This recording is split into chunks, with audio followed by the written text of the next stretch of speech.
This conference will now be recorded. Okay, well, good morning, everybody. I'm delighted to see so many of you jumping on the call so early on a cold morning like this. These coaching calls we started earlier this year for the specific purpose of giving everyone an opportunity at least one time a week for FaceTime with me and each other to ask any questions that you have, any issues that you're having, anything that you're struggling with. This is a scheduled time for you to know that you'll have an opportunity to ask those questions. But as we have been doing the last few weeks, I want to start with sharing something with you that I'm passionate about, and maybe it'll stir some discussion or we'll go off in a different direction. But I want to talk to you for just a few minutes about the profit motive. And my question is there anything wrong with making money in real estate sales? And I'm not talking about just a little bit of money scraping by like the average real estate agent. Is there anything wrong with creating wealth, big money in real estate? And the reason I say that is I have a sense that most of us, coming out of childhood background or other influences we've had, are somewhat conflicted. We sense that there might even be a moral conflict between making a lot of money versus serving people. And I may have mentioned to you, I got a letter from a friend of mine a couple months ago who was saying that he was chastising me because he felt like I was pursuing money in my life. And he told me that was evil and even misquoted the Bible in support of his cause. And I thought a lot about that sense because we are in an industry in real estate sales that can produce wealth. It can truly generate six-figure, seven-figure plus incomes. And if you don't know people making that kind of money, I can certainly introduce you to them. A lot of them are going to be at our Power Monday session this upcoming Monday. So is there a conflict between our calling as real estate agents to serve the public? Real estate sales is a service industry, right? And most of us got into this business because we have a heart to help people. We enjoy helping. So how does that interplay and how does that react with the whole concept of helping them but putting money in our own pocket? I believe that the conflict that many of us feel over this issue is what sabotages our success. We never push through, we're never diligent enough, we never give enough attention or focus to the key issues that drive success because we don't want to be perceived or we don't want to think of ourselves as greedy people. So to address this issue in a fun way, I want to call your attention to a very well-known story from the scriptures, the story of David and Goliath. Everybody know the story? Even those of you with your cameras off, I see your hands in the air because we all know the story. And let me just catch you up on some of the details, and then I'm going to tell you the part that perhaps you don't know about. But the Israelite army was faced up against the Philistine army across a valley, and these armies would line up every day and shout at each other and say what they were going to do to each other. But then at some point each morning, this giant Goliath would step out and he would hurl curses at the Israelites and at their God. And he challenged a soldier to step out and fight him, and saying that whoever won that battle, that their army would be victorious. And of course, nobody wanted to go fight a giant. Into that situation, this boy David comes from tending his flocks. He brought food and supplies for his brothers who were in the army. He heard about all these curses of Goliath. He heard them himself. And he went out there and he took the challenge and took a stone in his sling and killed the giant, boom, with one shot to the forehead. Giant falls down, he cuts his head off, Israelites win. That's the story we all know. But there's more to the story.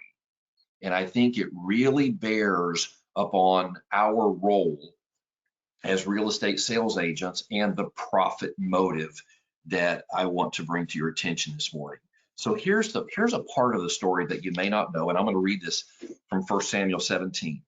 Now the Israelites had been saying, do you see how this man Goliath keeps coming out? He comes out to defy Israel. The king will give great wealth to the man who kills him. He will also give his daughter in marriage and will exempt his family from taxes in Israel. Now let that sink in. You're going to get great wealth. You're going to get to marry the king's daughter, and your family doesn't pay any taxes. This is what David hears when he first arrives. And he goes on to ask. David asked the men standing near him, what will be done for the man who kills this Philistine and removes this disgrace from Israel? Who is this uncircumcised Philistine that he should defy the armies of the living God? Do you see the two things going on at the same time in David's mind and heart, just like in that of a real estate agent? He wants to do the right thing. He wants to serve. He wants to be a soldier in a great cause to bring down this giant. But in the same breath, in the same sentence, he's saying, well, what will be my reward? Am I going to get anything out of this? Now, pause and ask yourself, why would that be included? In fact, if we went on in the story, David goes to somebody else and asks the same question. What's going to be done for the person who takes down this giant? He was basically saying, I'm going to go out there and fight the giant. I have to do that, right? Because I'm called to serve my people and protect the honor of my God. But if there's a reward involved, why can't I share in that as well? Why would that story, that little piece, that unknown piece of the story even have been included? And I think it's an acknowledgement, and it's a permission for us to recognize that when we serve at a high level, we should be rewarded at a high level. And I want to emphasize that because I want to break this shackle off of you, this yoke of you, if you're struggling with it, that earning a lot of money is somehow a sign of greed or avarice in your heart. In fact, in the business that we're in, our income is a direct reflection of the number of people we serve and the quality of service we provide. So I want to encourage you to think big, to serve big, to earn big. We only get one life on this earth. Why not maximize our potential? And guess what? In doing so, we're going to maximize the rewards we receive. And that in turn gives us the chance to be a bigger blessing to our families, to our communities, and to the causes that are important to us. So there we go. That's what I wanted to share with you today. That's what I'm stirred up about this morning. And now I'm just going to open it up for questions. If there's anything that you want to ask about, a situation you're involved in, or maybe a follow-up on the contracts mastery quiz that we had yesterday, what's on your mind? Go ahead and unmute yourself if you'd like to and join the conversation.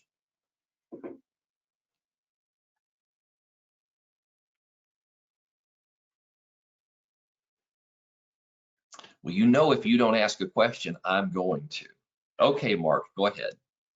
So I've briefly talked about this before. I'm going to be helping my mother-in-law sell her home in New Braunfels sometime early summer.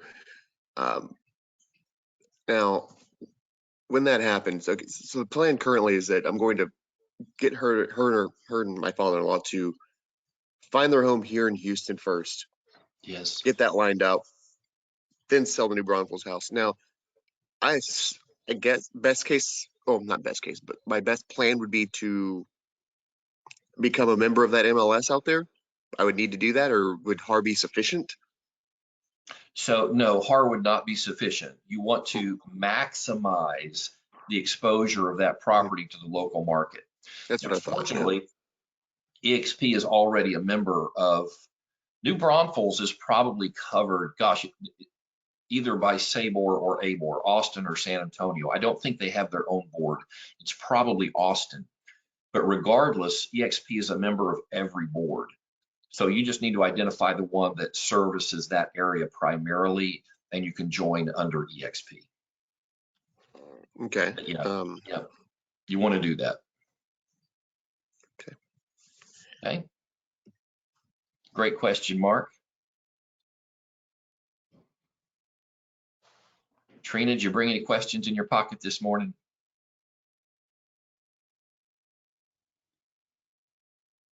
No, I didn't. I actually love to hear the things that you hear that come up during the week, like with other realtors and like with the market that's always changing right now. And even though it's still going up, I'd love to hear what other people are saying, really.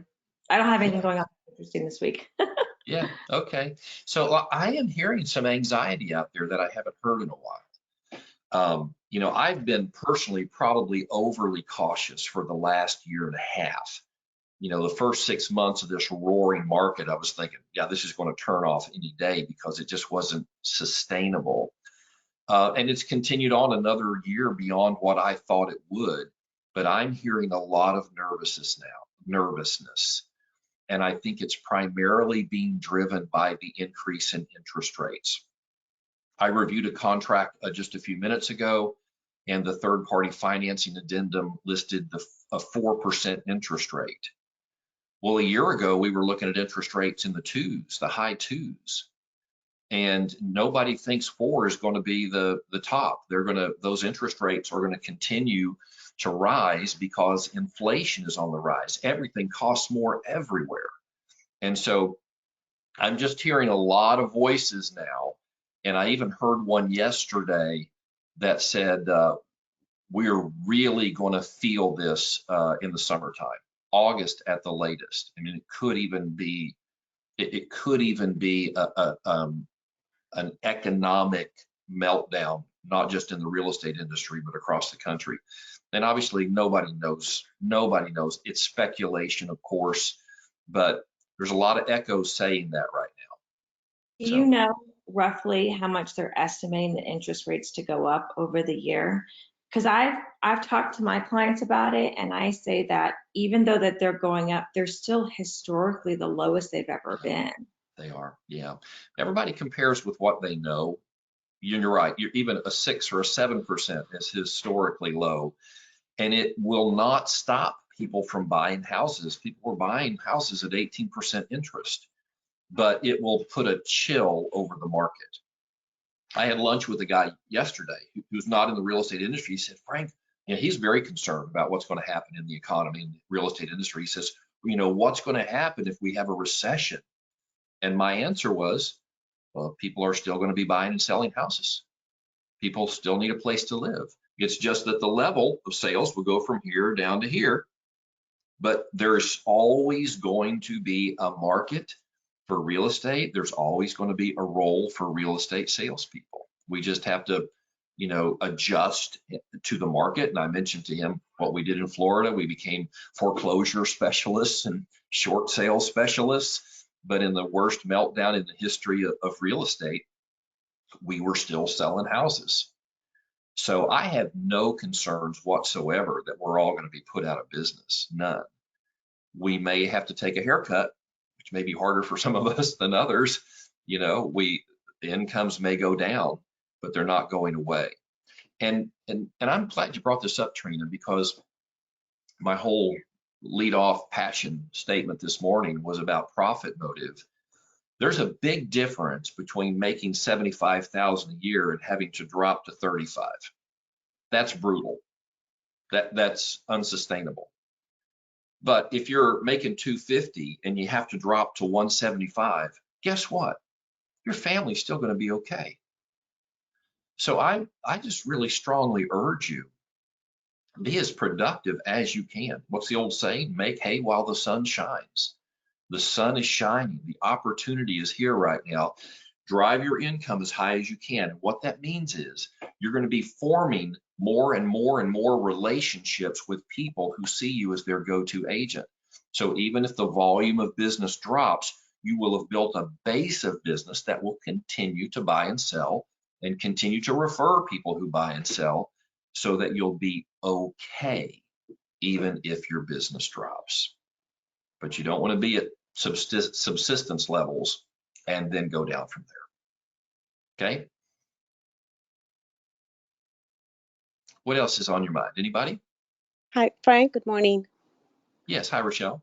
Oh, Letty, we'll come to you in just a moment. Go ahead, Rochelle. Okay, thanks, Frank. So just to piggyback off of what you were saying about the profit, the conflict that you may have, I think some people have the conflict because they put the profit before the service. Yes. So I think that's what a lot of the where some of the conflict may come with other folks.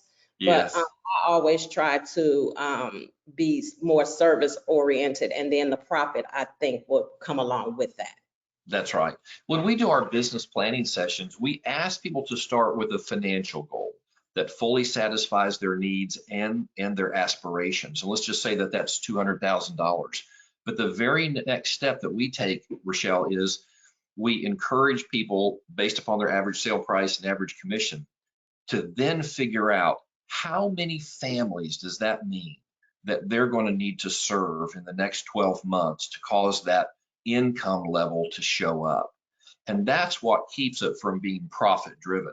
So now we know, for example, to earn $200,000, we're going to help 25 families. And that becomes the focus now. Where are these 25 families that I'm going to be able to serve? And so you have, and the 25 families don't come knocking on your door. People don't just volunteer because you have a real estate license. Hey, please come and list my home. It happens in minuscule numbers, not 25 a year. So we have to go on a proactive hunt to offer our services consistently to a large enough body of people in order to be able to help 25. So again, you see the interplay between the profit motive and the service ethic. They go hand in hand if we keep them hand in hand. Okay. As we should. Okay. Yes, And then Rochelle. the other thing that I wanted to say, and I appreciate all of your service, because with this transition over to EXP, I feel like you are still helping. And I think I've learned more in the last 2 months than I did all of last year. Oh my goodness. Well, thank you, Rochelle. I appreciate you still serving us as agents and helping us along, and it's really beneficial. Even with the KV core training, and you sit with us through the training and Yes. stop and pause the videos and point out the important stuff. That's been very helpful for me. Yeah. Well, Rochelle, that's what I promised you I was going to do. Yes. And I have a question about one of your questions on the quiz. Okay. All right, Letty, we're going to get to you. Hang on. Oh, Yes, I'm Rochelle. sorry, Laddie. No, that's okay. Okay, so one of the questions says, if a buyer does not pay the option fee and still wants to have the home inspected, they can do that because the inspection is not tied to the option, correct? Correct. That's correct. So it is beneficial for the buyer to use that option period to get the inspection because you have more leverage. That's But let's exactly say right. you don't do that and you get to somewhere, like 10 days after the option period and you see something wrong with the roof. What do you Yes. do? Well, so you can certainly bring that to the attention of the seller. And and you can even ask the seller to make repairs or replace the roof or file an insurance claim. There's nothing that prevents you from doing that. You've simply lost all leverage to pressure the seller to respond. Now, if, for example, the roof was bad enough and it was a government financed loan that it wouldn't pass a VA or an FHA inspection, then you've got some leverage with the seller. They don't have to make the repairs, of course, but you would be able to cancel the contract and get your earnest money back if they don't cooperate in that circumstance. But you just lose leverage. That's the issue. Okay. There is a near certainty that they don't have all their mud notices uploaded and given to you in time also. It's almost certain. And so Yeah. you still have the ability to back out and use that leverage a little bit if you need to. Yeah, if they're in Harris County or the city of Houston, I did a contract, not a contract, this was in class a couple weeks ago, where we discovered there were 3 muds on a property that we just pulled up randomly. So yeah, you can bet nobody's got 3 muds up on that one. Okay, Letty, you've been so patient. What's on your mind? Well, first of all, I do want to say I appreciate that, in the beginning what you said, because that takes that puts it in perspective of, we about getting paid for Yes. we want to, do good. But I do have a question going back to like on the housing.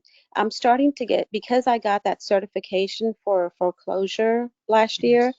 I'm starting to get a lot of emails, and they're coming from various places, banks or something like, you know, log into here, look at this, your name's on here. Some people are, defaulting on.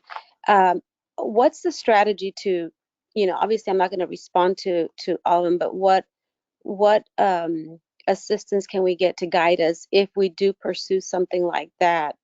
Like, Yes. what would you recommend So to?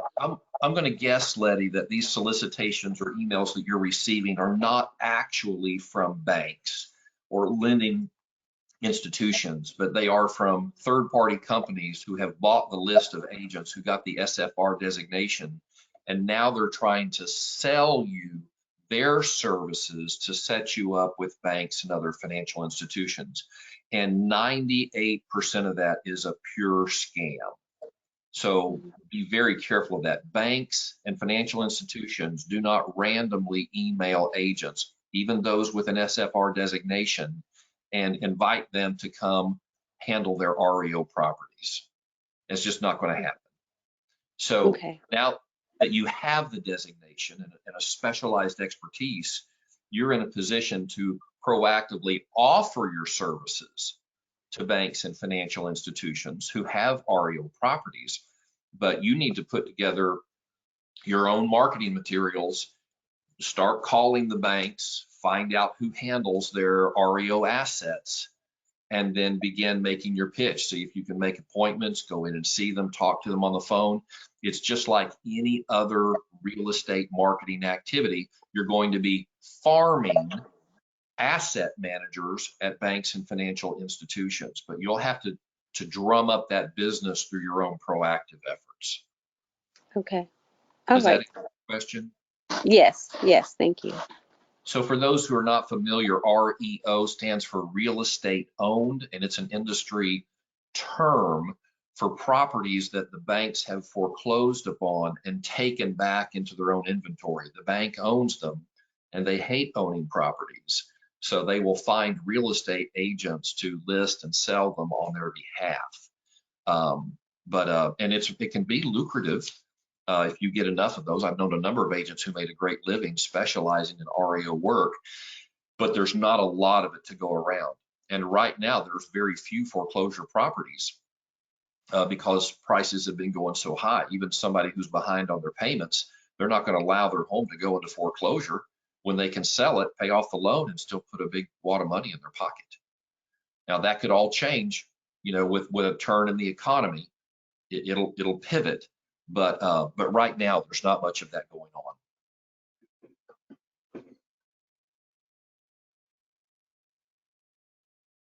Okay.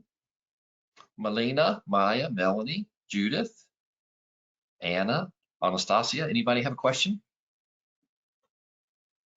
A comment? An opinion? Okay, let me ask you guys a question.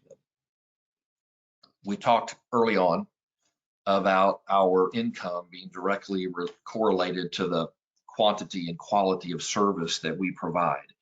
I want to ask you, what are some of the ways that we can use the specialized knowledge and skills that we have to serve people? What are our value offerings that we could make available to the buying and selling public? Let's just popcorn. What are some different things that we could do to help people? I could make a suggestion.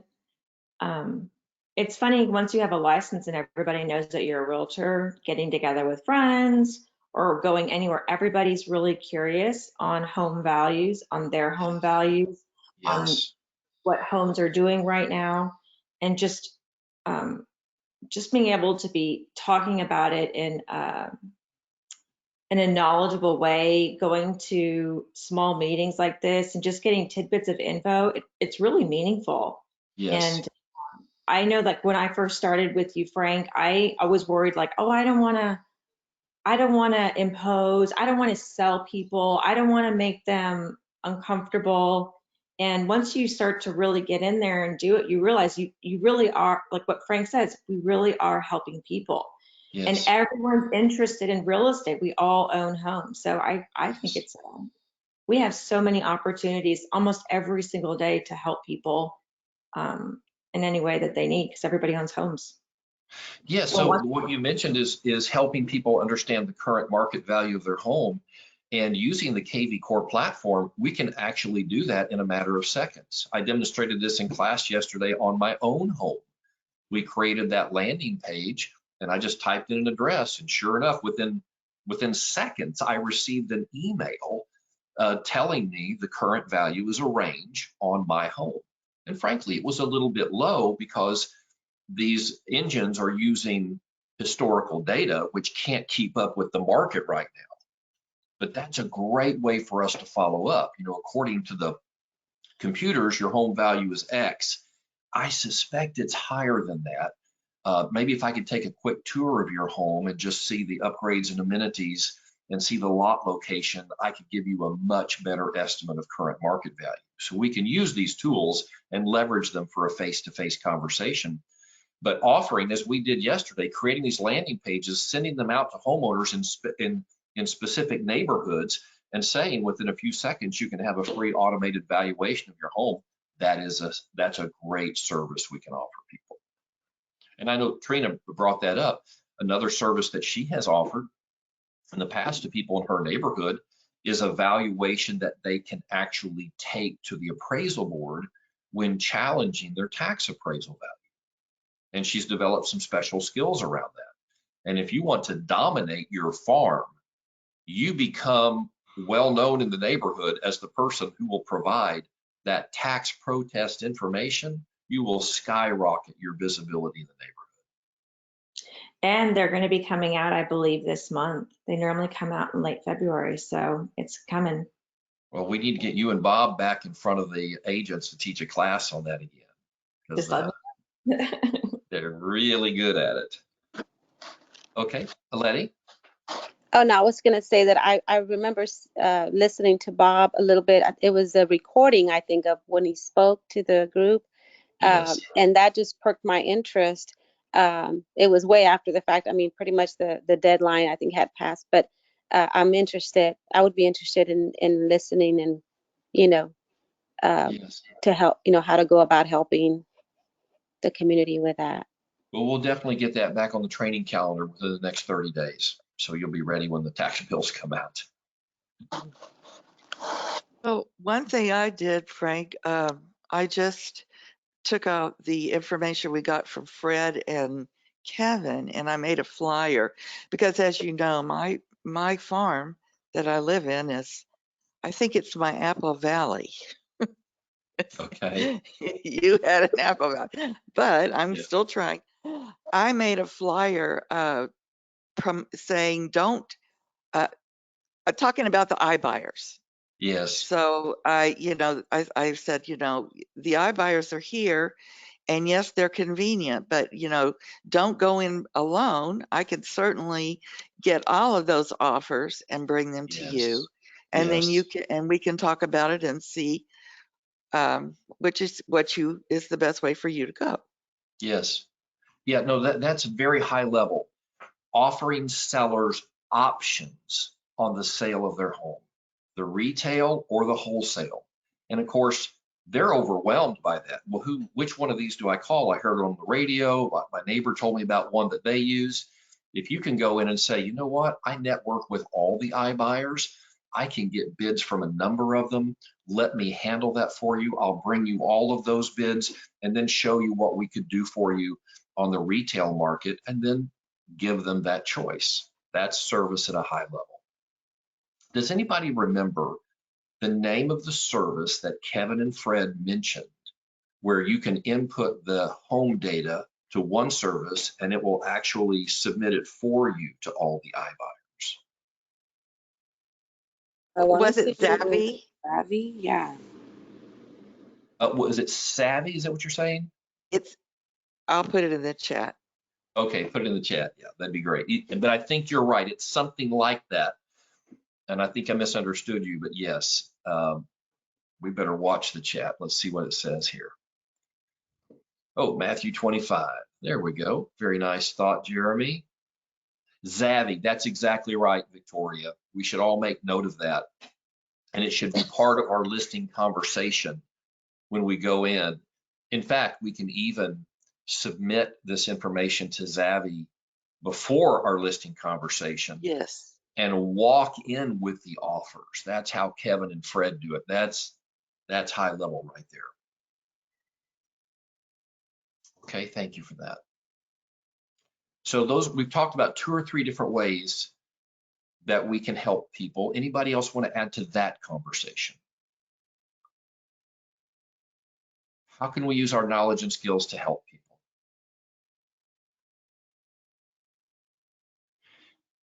And I'm specifically asking this question because I want to follow up on it. What are we doing if we have this knowledge and skills to help people in this way? What are we doing to let people know that we have this ability and a willingness to help them? How are we getting the word out? Let's talk about that for a moment. How would you communicate to a neighborhood? You can help them with a home valuation or with the tax appraisal. Facebook page. Trina? The Facebook page. Okay, great. On the neighborhood Facebook page. Yep. Or what's the other one? Neighborhood? Next door. Is it Next door. Yes. That's I what it is. just recently within the last month joined our next door, and I don't remember who it was that mentioned, put out there that, you're an agent or you can help. Yes. Yeah. Yeah. So they don't typically allow direct advertising unless you're paying for the advertising, but they Mhm. don't want you as a resident to be promoting yourself or your business in the regular news feeds. Mhm. But if you're offering a service that they're going to see value in, such as a home valuation that they could use in a tax protest, I don't know that anybody would see that as advertising or complain about that. Well, maybe another agent who lives in the neighborhood, but I'm not sure that their argument would carry the day. I think you'd get a lot of takers on something like that. Victoria, did you have a comment? Oh, no, sorry. I mean, Okay. One of the things that I'm thinking of, because I've learned of quite a few people that are renters, is, and correct me if I'm wrong, and I'm speaking from the standpoint of your homestead, exemption. Did I read correctly somewhere that now when somebody buys a home in the middle of the year, that they can homestead it for that year? I don't know if there's a fee or something. It was just within last Yes. couple of Yes, weeks. I saw that also. What has Mhm. always been the case is that if they purchase a home in the middle of the year that has the homestead exemption in place, it can stay in place for the remainder of the year. But what you're saying is, if there is no homestead, say it's an investment property or a new home and they purchase in the middle of the year, they can apply for homestead in the middle of the year. I also saw that somewhere, but I don't remember where or the details. Does anybody else know about that? Okay, well, Letty, sounds like we got to do our homework on it Yeah.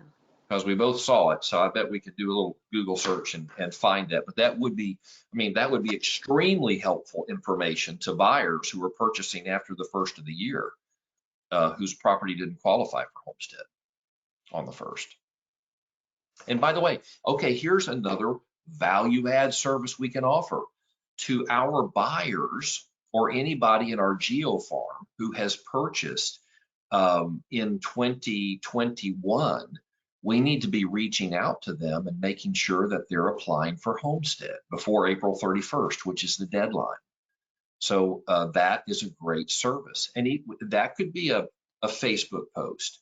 Hey guys, anybody who purchased their home in 2021, make sure that you apply for homestead before April 31st. And you can even provide links to the applications or to the appraisal district websites where they can submit those applications, but just providing that service in general to our neighborhood will be looked upon well. So here's where I'm going with all of this. The profit motive is a good motive if it is linked to our service to people. And we have the ability to serve people with our unique knowledge and skills. But there's another scriptural illustration about not putting your light under a basket. If you have a light, you're supposed to let it shine. And what I find is that most agents have a light. They have knowledge and skills, the ability to help, but they put it under a basket. They're not sharing that knowledge. They're not proactively letting people know that they have the ability and willingness to help. So we've talked about using Facebook and using Nextdoor to get the word out. I would encourage you to go beyond that in your geo farm and with your sphere of influence. Be sending postcards and offer these services and the different things that you can do to help people in writing. And if you can't do it every month, send a postcard every other month with a helpful service message of what you can do for them. Host community events in your neighborhood. It's another way that we can help, whether it's like in weather like this, maybe do a coat drive in your neighborhood. That doesn't require any unique knowledge or skills, but if you could organize it, perhaps even on behalf of the HOA, and offer to cover the cost of the printing of the flyers, or get the Boy Scouts together and go collect them door to door. But position yourself as a helper, whether it's just as a human being or as a real estate professional, in the eyes of the people that you want to serve with their real estate needs. You need to be very visible in offering your services in a helping role. So don't be a secret agent. Yesterday, Frank Gray team gathered in the training room for 3 hours, and we just made phone calls to our sphere of influence. And every single person who made calls turned up business opportunities. And it was shocking. Generally, it was about a 20 to 30% rate. In other words, for every 3 to 4 people who were called, a real estate opportunity turned up. And some of it was immediate, and some of it won't be till May or till this summer. But my goodness, imagine if you made 100 calls like that, offering to help people with their real estate needs. My promise to you, I've said this 1,000 times, is you make that offer of help 100 times, you're going to be overwhelmed with new business. So again, our service ethic and the profit motive go hand in hand. They're not opposed to each other. Jeremy Morgan says Texas legislation through the second special session passed reference SB 8. Okay, so we need to look up SB 8 and get the details on that. So thank you. Apparently, Mr. Google came to the rescue again, Jeremy. I appreciate you doing that research for us. Okay, other questions or comments? If we're done, we'll wrap, but if there's more on your mind, we'll take time and respond to it. Okay, let me just add a couple important reminders. First of all, this Saturday, we're offering Legal Update 2 at the spring office from 10 a.m. to 2 p.m. Saturday. So if you know real estate agents, perhaps who are tied up during the week because of other job responsibilities or kids or school or whatever, let them know about that. It's absolutely free, spring office 10 to 2. We'll be doing that every month, just rotating. We'll do one in spring, one in Katy on Saturdays. Then on Monday is Power Monday. #1 social media real estate agent in Texas, Adam Olson, is going to be teaching us how to dominate our social media world. It's going to be at Grace Church, The Woodlands at 10 a.m., the same place it was in January, the same place it'll be again in March. Here's my encouragement to you. Here's the theme. Everyone bring one. if this is really good information, we shouldn't just keep it to ourselves.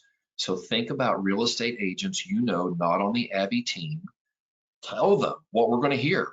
Adam Olson, #1 real estate agent in Walker County, #25 agent out of 45,000 in the Houston metro area, #1 social media expert, speaking for 2 hours to tell us everything he knows about social media. If you share that message with enthusiasm, you will have no difficulty in getting other agents to come along with you. And by exposing them to the value that we're providing to real estate agents, they may want to join us, if not immediately, perhaps eventually. And you'll start building your own revenue share organization. Again, your service to other people results in profit to you. And that's the way it's supposed to work. Okay, you're rewarded for your service. Okay, that's all I got. Looks like you guys are done too. Have a blessed and profitable day. I'll be working all day, all evening. You let me know if there's anything I can help you with. Rochelle? I don't have anything, sorry. I just saw that green light come on. Okay. Trina? Just want to thank you, Frank. I love these meetings. I know we don't have a whole lot of questions and stuff, but whenever something comes up that's really interesting, I get a lot out of it. Okay. Well, I appreciate that feedback. It encourages me to go on. Yeah, Okay, thanks. guys. God bless you. Have a great day. Thank you, Frank. You're very welcome.